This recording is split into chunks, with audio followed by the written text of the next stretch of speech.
Hello mga kawamat, in this video lesson, we will evaluate sigma notation. So our given, the summation of 2 raised to k, where k is equal to 1 up to 4. So same process ang mga ginawa natin sa mga unang video. So we're going to substitute, okay, yung k natin from 1 to 4. So that is 2. So papalitan natin ng 1 yung k natin, plus 2 raised to 2. Plus 2 raised to 3 plus 2 raised to 4. And then, okay, multiply lang natin 2 times 2 raised to 1, that is 2. 2 raised to 2 is that means 2 times 2, that is 4, plus 2 cubed or 2 times 2 times 2, that is 8. And 2 raised to the 4th is 16. And that is 2 times 2 times 2 times 2. Then add lang natin. So the answer will be, okay, 2 plus 4 is 8 plus 8. This is 8 plus 8, that is 16. So what will be the answer? 2 plus 4, 6 plus 8, 14 plus 16, 30. So the answer is 30. Okay. Next.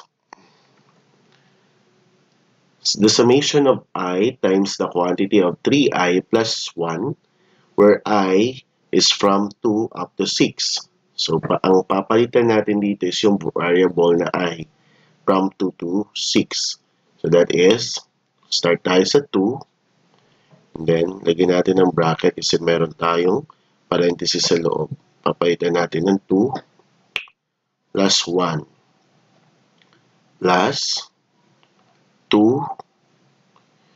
Okay, so this will be 3 na, no? 3. So this is 3 times 3 plus 1 plus 4 times 3 times 4 plus 1.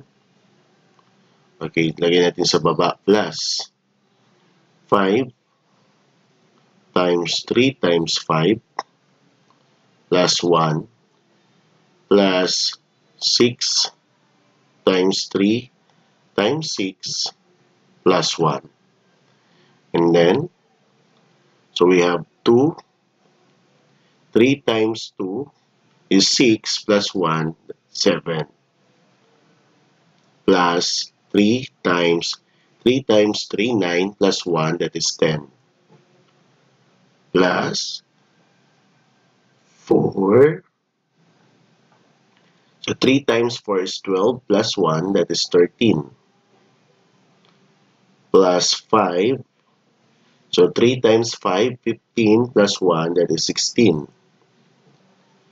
Plus 6. So that is 3 times 6, 18 plus 1, that is 19. Then multiply. 2 times 7 is 14 plus 30. And then 4 times 13. What is the answer for 4 times 13? That will be, we can use our calculator. Now that is 52. So plus 52. And then 5 times 16. That is 80.